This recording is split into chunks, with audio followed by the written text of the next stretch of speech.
자, 이제 마지막 시간 진행하도록 하겠습니다. 자, 여러분들의 315페이지를 보세요. 자, 315페이지는 네 번째부터 부동산 관리 영역에 따른 분류다 소개되고 있죠. 별표 3개 넣으시기 바라겠습니다. 3개 넣으시고 부동산 관리도요. 관리 영역에 따라서 3대 영역으로 계층화되어 있다 이 내용이에요. 먼저 시설 관리라는 게 있고 재산 관리라는 게 있고 자산 관리라는 게 있다 생각하시고 하나씩 살펴드립니다. 먼저 시설 관리입니다. 이 시설 관리라는 것은 부동산 관련된 각종 시설물들이 있다는 얘기. 이 시설물들을 유지하고 운영하는 것이다. 그래서 아주 소극적인 관리에 해당이 된다는 겁니다. 그럼 시설 관리도 여러 가지 있겠지요. 먼저 설비의 운영 및 보수다라는 겁니다. 다음은 두 번째 에너지 관리. 다음 세 번째 방범, 방제 등 보안 관리. 네 번째 건물 청소 관리. 등등등이 시설관리 영역에 해당한다. 이렇게 생각하시면 되겠습니다. 이분들이 시설관리 영역에 해당한다. 이렇게 생각하시고, 자, 이 같은 시설관리 이 영역에다가 건물 및 임대차 관리다. 여기까지 포함시킵니다. 건물 및 임대차 관리다. 자, 여기까지 포함시켜서 더 넓은 의미의 관리가 있다는 이야기예요. 자, 이걸 가려서 우리가 뭐라고 표현하냐? 재산 관리다. 이렇게 이야기합니다. 그래서 이제 이 부분을 다 포함하겠죠? 자, 이 부분을 다 포함해서 더 넓은 의미에서 우리가 이제 재산 관리다. 이렇게 표현한다는 겁니다. 그래서 재산 관리는 학자에 따라서 재산 관리는 사실 이 건물 및 임대차 관리다. 여기까지 지금 포함되는 개념이잖아요. 그죠? 따라서 학자에 따라서 재산 관리를 건물 및 임대차 관리다. 이렇게 표현하기도 하고, 부동산 관리다. 이렇게 표현하기도 한다는 겁니다. 다음, 여기에 더 넓은 의미가 있어요. 더 넓은 의미인데, 포트폴리오 관점에서 관리를 한다는 이야기예요. 그래서 부동산 소유자의 부를 극대화할 수 있는 다양한 관리 방안을 모색하는 관리가 있다는 겁니다. 이걸 그래서 우리가 자산 관리다. 이렇게 이야기합니다. 그래서 자산 관리는 포트폴리오 관점이에요. 그래서 포트폴리오 관리라든지 자, 건물의 매각 관리라든지, 다음은 리모델링 재투자 재개발에 대한 의사결정, 그리고 투자 리스크 관리. 리스크는 위험이죠. 그래서 위험 관리라든지, 다음은 프로젝트 파이낸싱, 이것은 자금 조달, 이것을 모두 포함한다는 이야기예요. 모두 포함해서 아주 넓은 의미에서 관리를 우리가 뭐라 표현합니까?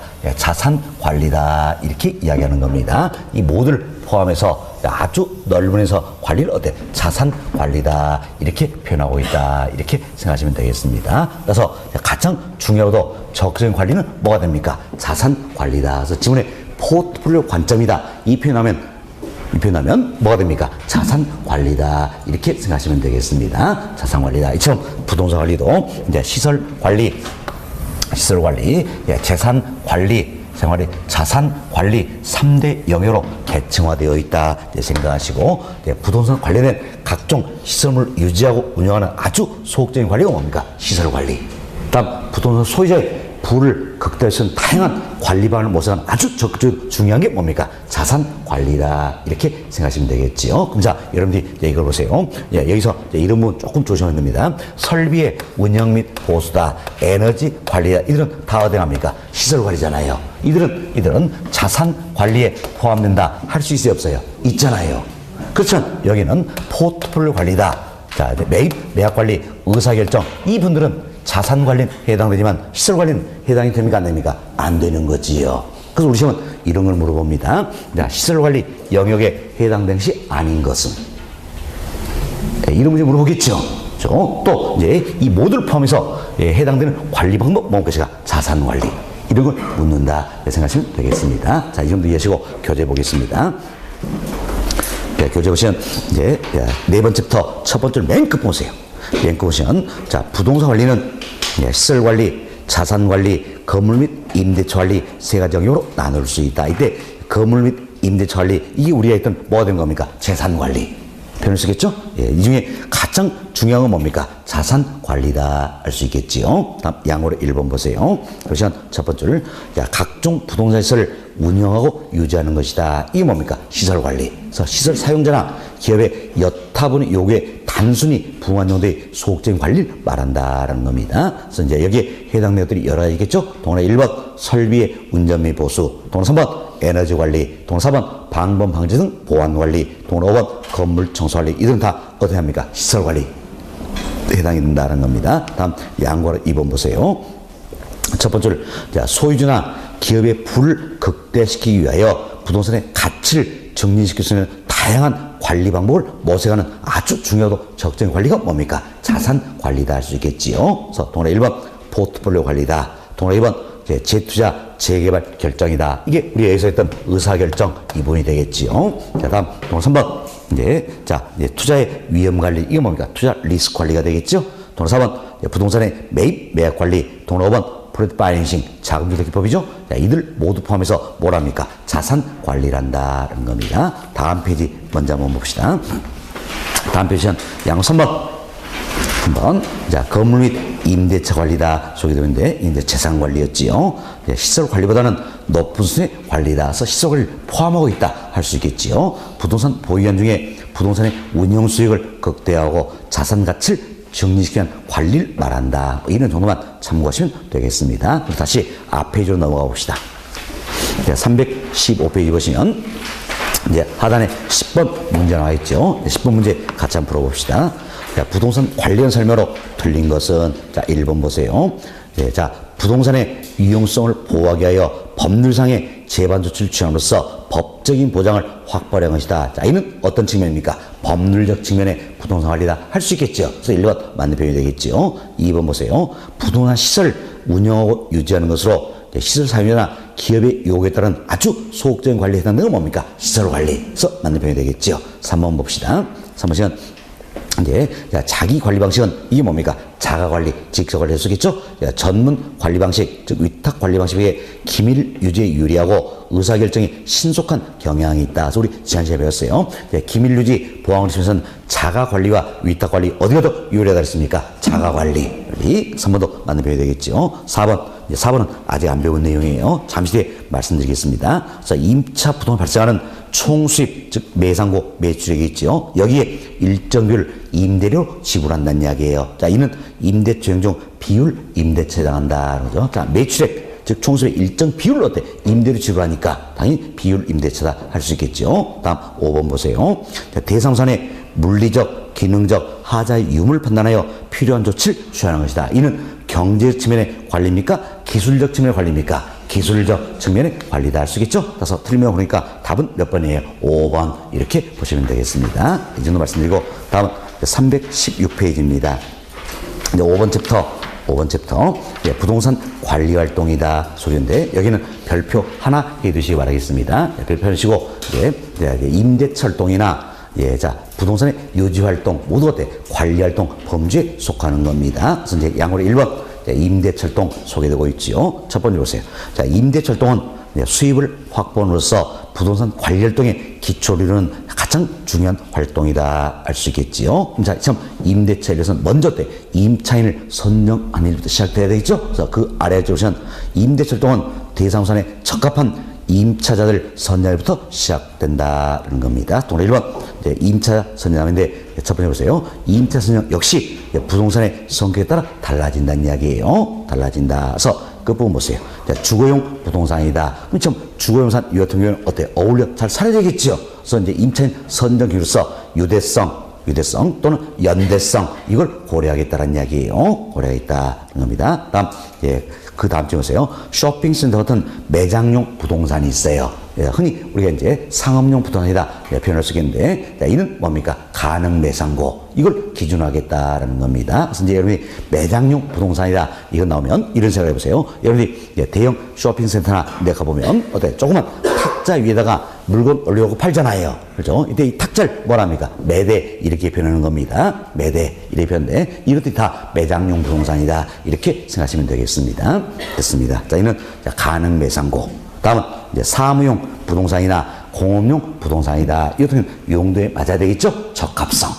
적합성 1. 임차인 선정의 기준으로 삼겠다. 이처럼 임차인 선정한 기준도 때 부동산 용도에 따라 달라진다. 이렇게 생각하시면 되겠습니다. 자, 이처럼 임차인을 선정했어요. 그럼 이제 동으로 3번 임대차 계약을 체결해야 되겠죠. 그래서 임대차 계약의 유형에도 먼저 이제 조 임대차라는 게 있고, 다음은 순 임대차, 다음은 어때? 비율 임대차, 이 같은 게 있다라는 겁니다. 이때 조 임대차다. 자, 우리 이 생각하시면 돼요. 조는 뭐와 같은 말입니까? 총. 이와 같은 말이에요. 그래서 총 임대료를 지불하는 방식이다라는 이야기여서 조 임대차다. 이는 총 임대차라서 총 임대료를 지불하는 것이라서 순 임대료가 있겠죠. 순 임대료 여기에다가 영업 경비까지 포함해서 총 임대료를 지불하는 것이 바로 조 임대차다. 주로 이제 주거용구산에 활용이 되고 있다. 이렇게 참고만 하시면 되는 겁니다. 다음은 순 임대차라는 게 있어요. 순 임대차는 순 임대료는 지불합니다. 순 임대료는 지불하고 영업경비 항목이 어떻습니까? 여러 가지가 있겠죠. 그런데 이 영업경비 항목 여러 가지 중에서 여기까지만 임대료 반영할지 또 여기까지를 임대료에 반영할지 이 자체 때 임대인과 협의에 의해서 결정하겠다는 이야기예요. 이 같은 게 순 임대차다. 주로 공업용산에 적용이 되고 있다는 겁니다. 다음 비율 임대차요. 비율 임대차는 매출액이죠. 매출액. 자, 매출액은 총 수입일까요? 순수입일까요? 총 수입입니다. 이걸 좀 조심하셔야 돼요. 자, 매출액, 즉 총 수입의 일정 비율을 임대료로 지불하겠다. 이게 이제 비율 임대차다. 이렇게 생각하시면 되겠습니다. 그래서 비율 임대차는 주로 어디에 있는가? 매장용 부동산, 즉 상업용산에 적용이 되고 있다. 이렇게 생각하시면 되겠습니다. 자, 그럼 여러분 교재 봅시다. 이제 교재 보시면 317페이지 상단을 보세요. 상단 보시면 기억번 조 임대차다 나와 있죠? 첫 번째 임차인은 조 임대료, 즉 총 임대를 임대인에게 지불한다. 그 아래 줄 주거용 부동산에 많이 적용되고 있다. 이렇게 참고하시면 된다 그랬습니다. 한번 보세요. 순 임대차입니다. 첫 번째 줄. 임차인은 이제 순수한 임대료만을, 순 임대료죠. 임대인 지불하고 그 외의 영업경비는 임대인과 임차인이 사전 협상에 따라 지불하는 것을 의미한다라는 거죠. 그래서 한 세 줄 내려오시면 자, 끝부분에 파란색 나와 있죠? 공업용 부동산의 경우에 주로 적용이 된다. 이때 사실은 자, 메모를 하지 마세요. 순 임대차도 1차, 2차, 3차 이렇게 구분이 되는 겁니다. 근데 전혀 신경 쓸 필요 없는 겁니다. 여튼 이런 게 순 임대차다. 그리고 이제 공업용 부동산에 주로 적용된다. 이런 정도만 이해하셔도 될 내용이에요. 다음 디귿번 봅시다. 디귿번 시험 비율 임대차다라는 거죠. 자, 임차인의 총 수입이라고 그랬죠. 순수입이 아니라 그랬죠? 총 수입이다. 총 수입은 결국 뭘 이야기합니까? 매출액. 그래서 임차인의 총 수입, 즉 매출액 일정 비율 임대료 지불하는 것이다. 이 비율 임대차예요. 주로 어디에? 매장용 부동산에 적용된다 할 수 있겠습니다. 자, 이래서 저희들이 이제 임대차 유형 여기까지 말씀드렸어요. 그래서 이제 부동산에 자, 어떤 이제 임대차 활동이다. 이 자체로 관련된 범죄에 해당이 된다는 이야기예요. 그래서 예를 들어서 먼저 임차인을 선정하고 임대차 계약을 이루게 된다. 이렇게 생각하시면 되겠어요. 혹시 제가 이와 관련해서 제가 선글라스 팔았던 거 이야기만 해드렸나요? 안 해드렸나요? 자, 한때 돈 좀 벌자고 저도 이것저것 많이 해봤어요. 많이 해봤는데 자판기 사업도 해봤고 또 백화점에서 선글라스도 팔아봤습니다. 팔았는데 선글라스 딱 2년 만에 자본금 다 까먹고요. 홀랑 망해버렸습니다. 그래서 2년 만에 딱 손 털었습니다. 더 이상 안 되겠다. 비전이 안 보여, 비전이. 완전히 백화점에서 좋은 말 시키고 있는 거지요. 그런데 그 당시입니다. 그 당시에 지금부터 한 10년 이상 됐습니다. 하여튼 그 당시에 제가 이제 L 백화점 들어갔어요. L 백화점. 여기서 선글라스 팝니다. 선글라스는 한철 양사예요. 3월부터 9월까지입니다. 선글라스 딱 팝는데 L 백화점 딱 들어갔어요. 이때 당연히 이제 비율 임대차 계약이 이루어지겠죠? 임대차 계약이 이루어지는데 깜짝 놀랄 겁니다. 34.5%입니다. 매출액에 34.5%예요. 임대료가. 그럼 자, 월 매출액이 1,000만 원이라 가정해 봅시다. 그럼 1,000만 원, 이 중에서 무조건 어떻습니까? 34.5%니까 345만 원 떼가는 겁니다. 떼가는 거예요. 떼가고, 그 다음 어떻습니까? 1,000만 원 매출액은 그 중에 어때요? 부가세는 또 재부담이 되겠죠? 그럼 부가세, 이거 빼고, 빼고 또 광고비 빼죠. 빼죠. 예, 어때? 제가 광고에 대한 이야기도 안 했어요. 아, 근데 백화점 알아서 광고합니다. 그렇죠? 알아서 광고 다 떼가는 거지요. 그럴 때 전 처음엔 몰랐어요. 또 이것도 경품 제공한대. 경품 제공한대요. 그래서 때 경품 제공하니까 이제 또 선글라스 업체가 몇 개 있겠죠? 이 중에 추첨해서 경품 준다는 이야기예요. 그럼 선글라스 업체들이 또 이제 그 부분을 나눠서 부담하겠죠? 알고 보니까 가전 업체한테 협찬 받았고 경품 제공이 하고 우리한테 또 비용 가져가더라고요. 그거 나중에 알았지요. 나쁜 새끼들. 그렇습니다. 자, 여기 매장의 직원이죠, 직원을 2명 이상 쓰도록 합니다. 아, 선글라스 매장 조그만하잖아요, 조그만해. 그죠? 그 2명 이상이에요. 왜? 1명이 화장실 하면 누군가 있어야 된대요. 그 2명 이상 또 서 있어요. 아르바이트 비용, 이것저것 다 고려합니다. 고려한데, 그리고 또, 제가 경험을 했으니까, 지금 어떤지 몰라요. 그 당시였는데, 한번 백화점을 어때? 납품이 되죠. 그럼 이 소유권 백화점에 있는 겁니다. 물건 팔리다 안 팔려서 관계없이. 그럼 백화점 망하면 하나도 못 건져 놓은 거예요. 그 당시 시스템이 그랬어요. 지금은 잘 모르겠어요. 그렇죠? 그럼 이제 한번 딱 백화점을 물건이 들어가면 백화점 소유가 돼버리니까. 이것 때 안경 안 팔리는 건요. 빨리 빼야 될 거 아니에요. 그리고 또 잘 팔린 거 넣어야 될 거 아니에요. 그런데 이거 안 팔린 거 빼기 위해서 결제반도 열흘 막 일이 걸립니다. 열흘 걸려요. 그리고 이제 결국은 어떤 이제 매출이 올랐으니까 이걸 어때? 백화점부터 제가 받아야 될 거 아니에요. 3개월 뒤에 줍니다. 3개월. 그것도 어음으로. 현금은 생각도 못하고 어음으로 준대. 그 당시에 어음으로 준대. 3개월짜리 주면 양호한 거고 아니면 6개월짜리 줍니다. 그럼 그 3개월짜리 받으려고 담당 직원한테 가서 또 하죠. 이런 비용 저런 비용 다 빼고 나니까 2년 만에 자본 홀랑 다 까먹고 망해버렸다라는 겁니다. 망해버렸다. 그죠? 하여튼 되게 좋아하시네. 망했다 그러니까. 그래서 제가 이제 백화점 2군데 들어갔어요. 2군데. 하나는 L 백화점이고 롯데라고는 이야기 안 했어요. L 백화점이고 하나는 S 백화점입니다. 백화점. 자, 여기는 어때? 자, 32.5% 이렇게 되더라는 이야기예요. 되더라라는 겁니다. 그래서 이제 여기서 하도 적자폭이 심하니까 그러니까 같은 선글라스 어때? 이제 팔고 있는 다른 또 회사 있겠죠?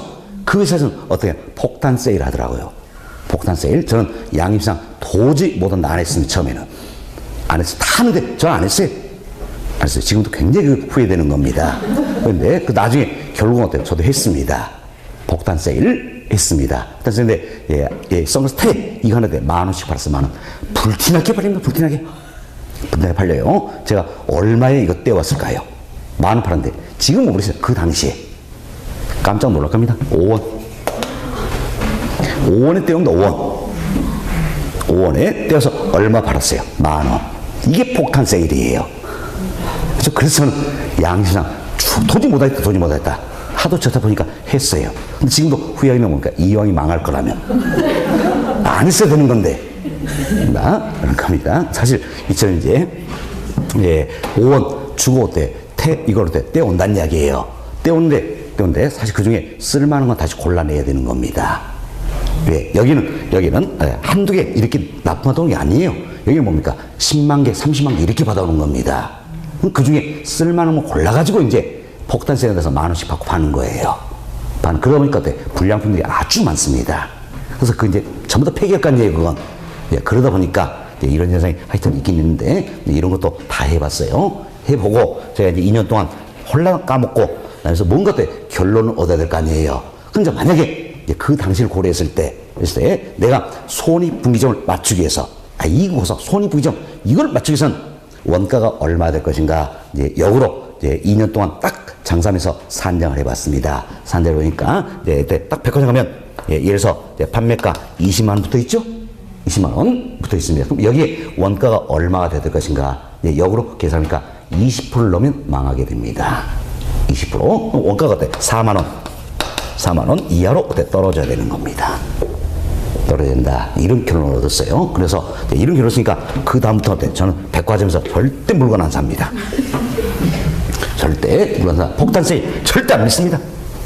안 믿어요? 예, 그렇습니다. 이건 이제 그때 저의 상황을 가정해서 드린 말씀이었어요. 지금은 어떨지 모르겠다라는 겁니다. 좋습니다. 예, 지금 하여튼 잘 모르겠어요. 그 당시에는 그랬다는 겁니다. 그래서 홀라당 많이 먹었죠? 예, 됐습니다. 예, 하여튼 근데 비율이 밀자 이거만 나오면 그렇게 마음이 아파요. 그렇죠? 예, 다음에 이제 이건 망한 이야기였죠? 망한 이야기. 다음에 또 기회가 되면 이제 자판기는 돈 좀 많이 벌었습니다. 예, 돈을 보니까요. 그때 주위에 사람들도 많더라고요. 많아요. 망했을 때 사람도 없어요. 그래서 참 돈이 있어야 되겠다. 이 생각도 많이 했습니다. 예, 좋습니다. 자, 지금 1등 아닌데. 예. 자, 하여튼 말씀드리고 다음 하단 내려옵시다. 양호 3번이에요. 양호 3번. 양호 3번. 자, 부동산 유지 활동이다. 소인데 첫 번째로 봅시다. 부동산 거래자는 대상자의 가치가 하락돼서 맞고 계속적으로 임차를 끌어들일 수 있어야 되겠지요. 그래서 적정한 수준의 유지 활동을 해야 된다는 겁니다. 참 유지 활동에도 일상적 유지 활동, 예방적 유지 활동, 그리고 대응적 유지 활동 세 가지가 있어요. 이때 일상적 유지 활동에서는 첫 번째 중요한 점 보세요. 통상적으로 수행하는 정기적인 유지 활동을 말한다는 이야기예요. 그래서 한 달에 한 번씩 잔디 깎겠다. 한 달에 한 번씩 옥상에 물탱크 청소하겠다. 이것 등들이 다 어디 합니까? 일상적 유지 활동이다. 이렇게 생각하시면 되겠습니다. 다음 동그라미 2번 봅시다. 수립된 유지 계획에 따라 문제가 발생이 전에 교환하고 수리하는 사전적 유지 활동을 뭐랍니까? 예방적 유지 활동이란다. 쉽게 이런 예를 들어봅시다. 엘리베이터가 멈춰서 전에 미리미리 점검하고 조치를 취하겠다는 이야기예요. 이게 바로 뭡니까? 사전적, 예방적 유지활동이다 할 수 있겠죠. 보면 엘리베이터 멈춰선 다음에 조치를 취하는 게 뭡니까? 대응한다. 그래서 사후적인 유지활동이 있죠. 대응적 유지활동이다. 잘 생각해보세요. 엘리베이터가 멈춰서 버린 다음에 조치를 취한다면 임차인에 대해 큰 불편을 야기할 수도 있겠지요. 또 오히려 비용도 더 많이 들 수가 있다는 이야기예요. 그래서 무엇보다 중요한 건 예방적 유지활동입니까? 대응적 유지활동입니까? 예방적 유지활동이다. 이렇게 보시면 되겠어요. 그래서 이제 317페이지 맨 아래줄을 보시면 예방적 유지활동이 가장 중요한 위치를 차지하고 있다. 나와 있죠? 그래서 무엇보다 중요한 건 예방적 유지활동이다 생각하시고 다음 페이지 동그라미 3번. 동그라미 3번. 문제가 발생을 이에 대응하는 사후적 유지활동이 뭡니까? 대응적 유지활동이다. 이렇게 생각하시면 되겠습니다. 그래서 이렇게 한번 생각해보세요. 이 학원 건물이 어때요? 지금 3층에 있잖아요. 3층인데 엘리베이터 멈춰 쓴다고 생각해보세요. 얼마나 큰 불편을 초래하겠습니까? 저 같은 경우는 안 올라옵니다. 절대. 절대 안 올라옵니다. 이 학원 지금까지 출근하면서 한 번도 계단을 왔다 갔다 한 적 없습니다. 저는. 그래서 엘리베이터 딱 멈춰서면 안 올라옵니다. 그럼 그날 강의는 어떻게 됩니까? 여러분들이 1층 다시 내려오셔야 되겠죠? 그날은 치맥과 함께 야외 수업하는 겁니다. 야외 수업한다. 한 번쯤 어때? 멈춰 서봐야 되겠죠? 예. 좋습니다. 예. 이제 그만 이야기합니다. 예. 자, 여기까지 말씀드리면 관리 활동도 다 이야기가 되었어요. 예, 됐고 다음 여름 교재 322페이지로 넘어갑니다. 322페이지 4장 부동산 마케팅이다 소개되고 있는데 먼저 1번 챕터예요. 여기서 부동산 마케팅 개념이다. 여기는 별표 하나 해두시기 바라겠습니다. 별표 하나 시고 우리가 이런 생각을 해봅시다. 자, 마케팅은 이제 자 수요자죠. 수요자 즉 소비자의 욕구를 어때? 충족시켜준다는 이야기. 참, 소비자의 욕구를 충족시켜주면서 수익을 극대화하고자 하는 일련의 과정. 이걸 우리가 마케팅이다. 이렇게 이야기하는 겁니다. 그래서 과거에는 단순 판매다, 세일즈다. 이 표현을 썼어요. 그럼 세일즈, 이거 뭔가? 단지 물건 판는 목적이 있는 거고. 마케팅은 소비자의 욕구를 충족시켜서 물건 팔잖아요. 그래서 수익을 극대화한다. 이런 의미에 따서 단순 판매, 세일즈보다 훨씬 더 마케팅은 광범위한 개념이다. 이렇게 생각할 수 있겠죠. 그럼 여하튼 마케팅 일동에서 고객의 행동의 태도를 변화시켜 볼 수 있어요, 없어요? 있다. 이렇게 생각하시면 되겠어요. 자, 이 내용이 소개 내용이에요. 동그라미 1번 보세요. 자, 부동산 마케팅이란 부동산과 부동산업에 대한 태도 행동을 형성, 유지, 변경하기 수행하는 활동을 말한다. 그럼 마케팅 일 통해서 고객의 태도 행동을 변화시켜 볼 수 있다라는 겁니다. 다음 동그라미 2번 내용이요. 왜 마케팅이 중요할 것인가 이 문제인데 우리나라도 마찬가지입니다. 과거에는 이 부동산 시장도 공급자 주도 시장이었어요. 그러나 세상이 많이 변하죠. 지금은 어떻습니까? 자, 수요자, 즉 소비자다, 구매자다 다 같은 의미겠죠. 수요자 주도 시장으로 변한다는 이야기에 따라서 수요자, 즉 소비자의 욕구를 충족시킬 필요가 있어요, 없어요? 있다. 그래서 마케팅이 중요해야 된다는 겁니다. 그럼 자, 우리 이제 이런 생각을 해봅시다. 우리나라도 과거에는 이런 적이 있었어요. 건설회사가 아파트만 분양하면 100% 분양이 바로 됩니다. 없어서 못 팔았다는 이야기예요. 없어서 못 팔았어. 이런 식이 있었잖아요. 이게 뭡니까? 공급자 주도 시장이에요. 그런데 지금은 없어서 못 파는 건 아니잖아요. 고객의 욕구를 충족시킬 필요가 있다는 겁니다. 지금 공급자 주도 시장에서 소비자, 즉 구매자 주도 시장으로 변함에 따라서 마케팅이 더욱더 중요하게 된다는 겁니다. 이게 동그라미 2번 내용이에요. 자, 2번 봅시다. 2번 판매자, 이게 뭡니까? 공급자가 되겠죠? 예, 자, 주도 시장으로부터 구매자, 즉 수요자, 소비자 되겠죠. 그래서 판매자 주도 시장으로부터 구매자 주도 시장으로의 변화에 따라서 마케팅이 더욱더 중요시된다. 이렇게 이해하시면 되겠습니다. 다음 세 번째 챕터를 봅시다. 세 번째 챕터는 부동산 마케팅 환경이다 소개되고 있죠. 전 이제 마케팅 환경이라는 게 있어요. 이 마케팅 환경에서는 부동산 마케팅에 영향을 미치는 여러 가지 요인들을 우리가 마케팅 환경이다 이렇게 표현합니다. 이것은 마케팅 환경도 학자에 따라서는 거시 환경, 미시 환경 이렇게 분류하고 있다는 겁니다. 그럼 전 부동산 마케팅에 영향을 여러 가지 요인들인 마케팅 환경을 어때? 먼저 분석을 해야 되겠지요. 그래서 환경을 분석하고 일토대로서 마케팅 전략을 수립할 필요가 있다는 겁니다. 결국 마케팅 환경 분석은 전략을 수립하기 전에 하는 겁니까? 전략 수립한 후에 하는 겁니까? 마케팅 전략 수립하기 전에 먼저 환경을 분석하고 전략을 수립한다 이렇게 생각하시면 되겠습니다. 여기서는 이 정도로만 이해하시면 되겠어요. 됐습니다. 밑줄 건 없습니다. 이해하시고 다음 네 번째 챕터입니다. 네 번째부터 마케팅 전략이다. 별표 6개입니다. 6개. 최근은 마케팅 대상 이분이었대요. 우리 시험 집중적으로 출제가 되고 있는 거예요. 이분 잘 들으시는데 우리 조금 전에 이해했죠. 마케팅에 대한 환경을 먼저 분석하고 일토대로서 전략을 수립한다. 그래서 부동산 마케팅 전략도 크게 세 가지로 구분할 수가 있다는 겁니다. 자, 먼저 시장 점유 마케팅 전략이라는 게 있어요. 자, 이건 이렇게 생각하세요. 시장을 점유 잡자라는 이야기예요. 그럼 누가 시장을 잡는 겁니까? 공급자지요. 공급자. 그래서 이는 공급자 전략 차원이다. 그래서 표적 시장을 선점하거나 틈새 시장을 점유하는 전략이다. 이렇게 보시면 되겠어요. 이것은 시장 점유 마케팅 전략이도 대표로 우리가 STP 전략이라든지 4P 믹스 전략이다. 이 같은 걸 들어볼 수 있다는 겁니다. 이때 STP 전략에서는 영어 이니셜 따놓은 겁니다. 첫 글자 따놓은 거예요. 그런데 S 이거 뭡니까? 세그멘테이션. 그래서 시장 세분화다라는 겁니다. 시장 세분화. T는 뭡니까? 타겟팅. 그래서 표적 시장 또는 목표 시장을 선정을 하는 거지요. P는 포지셔닝. 차별하다 이렇게 보시면 되겠습니다. 그래서 STP 이건 영어 이절 단어가 있어요. 세 가지 생각하시죠. 먼저 뭐가 있습니까? 시장 세분화다. 다음 표적 시장 또는 목표 시장 선정이다. 다음 포지셔닝 차별하다는 이야기예요. 차별하다. 그래서 시장을 세분화하고 세분된 시장에서 표적 시장을 목표 시장을 선정하는 겁니다. 그리고 포지셔닝 제품을 차별화해서 마케팅 효과를 극대화시켜보자. 이것은 아주 고전진 전략이 바로 STP 전략이다. 이렇게 생각하시면 되겠습니다. 자, 그럼 오늘 우리가 개발편에서 이 내용 배웠어요. 수요자를 특성에 맞게 소집단으로 세부적으로 분류하겠다. 이게 뭐였습니까? 시장 세분화. 바로 이 내용이에요.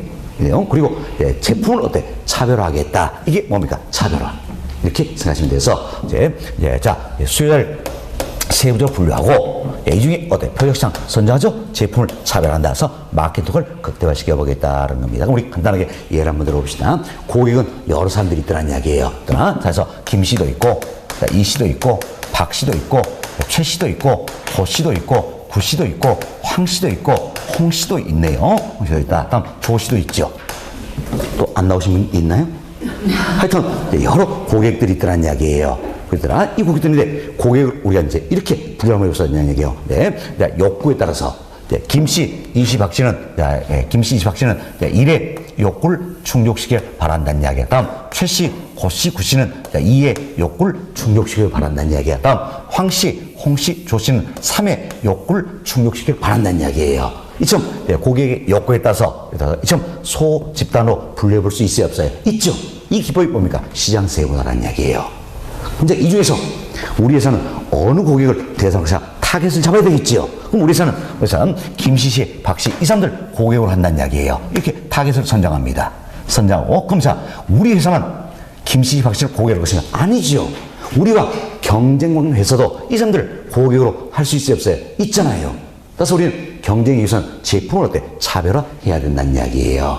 됐나? 좀 시장을 세분화하고 세분된 시장에서 표적 시장을 선정하고 제품을 차별화해서 마케팅을 극대화시키겠다. 이 전략이 바로 뭡니까? STP 전략이다. 이렇게 생각하시면 되겠습니다. 그래서 다음 4P 믹스 전략이라는 게 있어요. 4P 믹스 전략은 이제 P자를 시작하고 4가지가 있다는 이야기예요. 4가지. 이걸 믹스 섞는다라는 겁니다. 그래서 먼저 플레이스. 자, 이는 어떤 유통 경로다 할 수 있겠죠. 다음 프라이스 가격. 다음 프로덕트 제품 또는 상품이다 할 수 있겠죠. 다음 프로모션 판매 촉진이다. 판매 촉진. 자, 이걸 줄여서 우리 흔히 뭐라 합니까? 판촉 이렇게 표현하는 겁니다. 여러분 판촉 들어보셨죠? 판매 촉진이다라는 이야기예요. 좀 유통 경로, 가격, 제품, 판매 촉진, 제침에서 차별을 기한다는 이야기. 그래서 마케팅을 극대화시켜서 활용 전략이 바로 뭡니까? 4P 믹스 전략이다. 이렇게 보시면 되겠습니다. 그래서 여러분들이 자 먼저 이분 살펴봅시다. 자, 보세요. 이제 내가 이와 같은 오피스텔을 분양하고자 한다는 이야기예요. 그럼 오피스텔을 분양하는데 이때 중개업소 이걸 적극적으로 활용을 하겠다는 이야기예요. 그러면 이 넷 중에 어디 지금 차별을 기하고 있는 겁니까? 유통 경로 여기에 차별을 기하고 있다 할 수 있겠지요. 자, 이런 내용을 잘 이해하셔야 되는 겁니다. 다음 인근에 있는 분양가보다 5% 낮은 가격으로 분양하겠다는 이야기예요. 이는 어떤 측면입니까? 가격. 측면 차별을 기하고 있다 할 수 있겠죠. 다음은 이제 이 오피스텔의 보안 설비를 디지털하겠다는 이야기예요. 그래서 지문인식기 이런 걸 설치하겠다는 이야기예요. 또 평면 설계하겠다는 이야기예요. 이런 건 다 어디에 차별을 기합니까? 제품. 다음은 모델하우스를 오픈하고 모델하우스를 방문하는 고객에게 추천을 통해서 경품을 제공하겠다. 양문형 냉장고. 이 경품을 제공하겠다는 이야기예요. 또 광고 홍보하겠다. 이는 어떤 측면입니까? 판매 촉진. 이 측면에 차별을 기하는 전략이다. 그래서 우리 시험 이런 걸 잘 물어보는 겁니다. 예를 두고 이 중에 어디에 차별을 기하고 있느냐 이걸 생각하시면 되겠습니다. 여튼 유통 경로, 가격, 제품, 판매 촉진, 제침에서 차별을 기해서 마케팅을 극대화하자 한다. 이 전략이 바로 뭡니까? 4P 믹스 전략이다 생각하시고 여러분들이 여기서는 STP 전략 4P 믹스 전략 다 어디 합니까? 시장 점유 마케팅 전략에 해당이 되는 것들이에요. 그래서 STP 3가지와 4P 믹스 4가지 이걸 구별하셔야 되는 겁니다. 우리 시험은 이런 것들 섞어버린다는 이야기예요.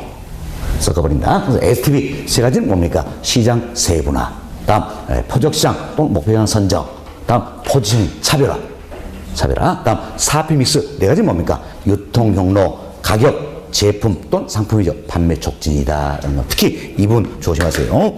자, 포지셔닝 차별화다. 이는 어디 합니까? STP 전략이 하나잖아요. 다음 판매 촉진이다. 이는 어디 합니까? 4P 믹스 전략 중에 하나가 된다. 이렇게 보시면 되겠습니다. 됐습니다. 그래서 이분은 우리 점도 영어로 나옵니다. 영어로 표현된 게 뭡니까? 포지셔닝. 이걸 번역하면 차별화. 포지셔닝 이는 어디에 한다? STP 전략이죠. 다음 판매 촉진이다. 영어로 표현하면 프로모션이 되겠는데 자 이는 뭡니까? 4P 믹스 전략이다. 두 가지를 더 잘 구분을 해보시기 바라겠습니다. 됐습니다. 다음 이제 시장 점유 마케팅 전략은 공급자 전략 차원이었어요. 하지만 소비자를 중시하는 마케팅 전략이 나오게 된다는 겁니다. 이게 이제 고객 점유 마케팅 전략이에요. 자, 이는 소비자를 중시하는 마케팅 전략이다. 그래서 이제 아이다, 아이다 원리에 이가오 있다. 아마 네, 중개사법 시간에 또 배우셨을 거예요. 아이다 원리 여기 이가오 있다라는 겁니다. 이때 아이다 이거 뭡니까? 영어 척을 뜻하는 거지요.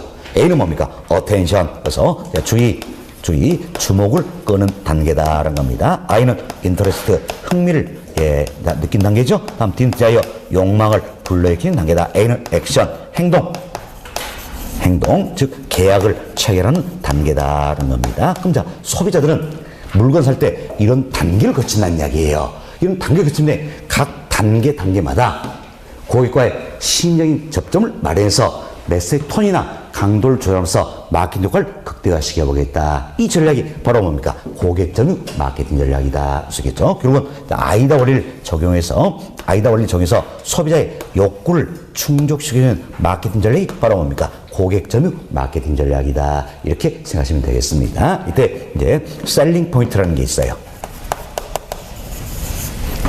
셀링 포인트는 흔히 우리가 판매 소구점이다 이러는데 그냥 이제 셀링 포인트다. 자, 이건 뭘 뜻하니까 부동산에 알려준 이제 부동산에 여러 특성이 있다는 이야기야. 이 여러 특성 중에서도 고객의 욕구를 충족시킬 수 있는 특성들이 있겠지요.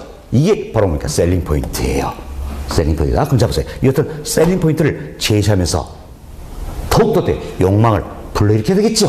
그럼 셀링 포인트는 언제입니까? 욕망의 단계에서 강조할 필요가 있다. 이렇게 참고하시면 되겠습니다. 됐습니다. 자, 다음 이제 부동산은요. 부동산은 한 번 구매하게 되면 오래 쓸 수 있기 때문에 다시 구매할 때 시간이 많이 걸리겠지요. 그래서 지금 공급자와 소비자와의 관계가 일회성이 그치고 싶다. 이런 반성으로 나오게 된 게 관계 마케팅 전략이다. 그래서 관계 마케팅 전략은 공급자와 소비자 간의 상호작용 관계를 중시한다. 그래서 공급자와 소비자 관계 일회성이 아니라 장기적이고 지속적인 관계로 유지되지 않느냐. 그래서 다른 소비자에도 파급되도록 하자. 이게 이제 관계 마케팅 전략이다라는 겁니다. 이것은 관계 마케팅 전략의 가장 대표적인 예가 바로 브랜드 전략이에요. 브랜드 전략. 자, 아마 여러분들이 이제 레미안, 캐슬, 어울림 이것만 들어도 뭔지 떠오르잖아요.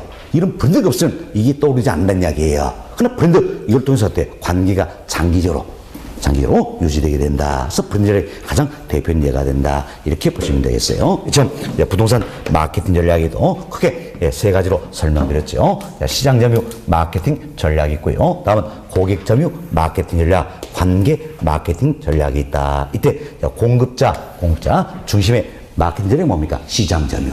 다음 이제 소비자 중심의 마케팅 전략은 뭡니까? 고객 점유다. 다음 공급자와 소비자의 상호작용 관계를 중시한 게 뭡니까? 관계 마케팅 전략이다. 이렇게 해서 이해가 좀 되시면 되겠습니다. 됐습니다. 자, 그럼 교재 살펴드립니다. 323페이지예요. 양월 1번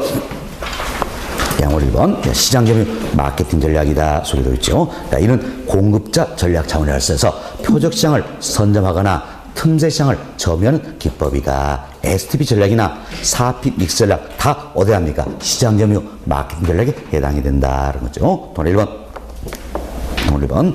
자, STP 전략입니다. 자, 시장 세분화, 표적 시장 선정, 자, 포지셔닝 차별화죠. 표상하는 약자로서 이제 전통적 전략이 하나가 되겠지요. 동물 기업번 A번 한번 봅시다.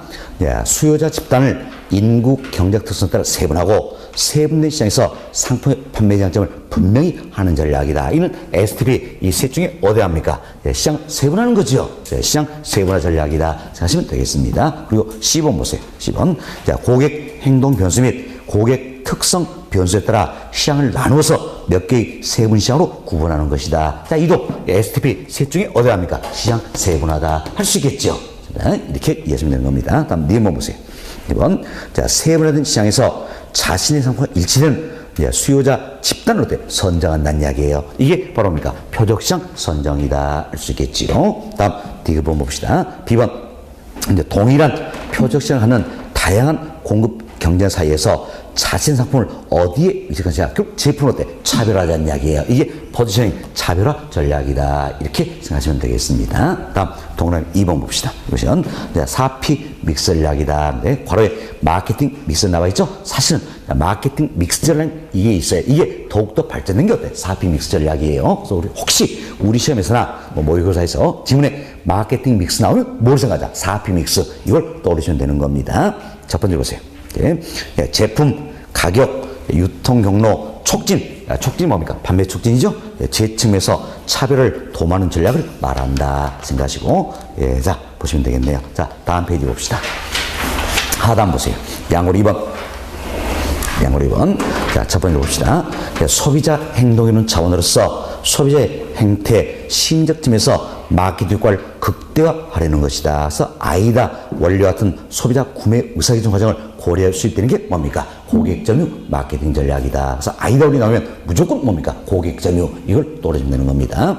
그 다음 점 보세요. 소비자의 구매 의사결정의 각 단계에서 구매 의사결정의 각 단계가 뭡니까? 아이다, 이 단계죠? 아이다, 이 단계라는 이야기예요. 소비자의 심리적 마련하고 전달되는 메시지통과 강도를 조절하여 마케팅 효과를 극대화한 것이 바로 뭡니까? 고객 점유 마케팅 전략이다. 이렇게 보시면 되겠습니다. 다음 양호 3번. 생산자, 즉 공급자죠. 소비자 간의 장기적 지속적인 관계 유지를 중시하는 전략이다. 이게 뭡니까? 관계 마케팅 전략이 되겠죠. 그래서 그 아래줄 보시면 브랜드 전략, 이제 대표는 이해가 된다. 이렇게 생각하시면 되겠습니다. 됐습니다. 다음 12번 문제 한번 봅시다. 12번 문제 보시면, 자, 부동산 마케팅 설명으로 틀린 것은, 자, 1번 보세요. 자, 상품으로서 부동산 지니는 여러 특징 중 구매자, 즉 고객의 욕망을 만족시키는 특징, 이걸 우리가 뭐라고 했습니까? 셀링 포인트. 셀링 포인트. 이렇게 개념만 이해하시면 되는 겁니다. 다음 동그라미 2번 봅시다. 2번 보시면, 자, 공급자 중심의 마케팅 전략으로 표적 시장을 선점하거나 틈새 시장을 점유한 전략은 고객 점유입니까? 시장 점유입니까? 시장 점유다. 할 수 있겠죠? 앞지 보니까 고객 점유 나와 있네. 잘못되어 있죠? 시장 점유 마케팅 전략이다. 보시면 되겠습니다. 다음 3번 봅시다.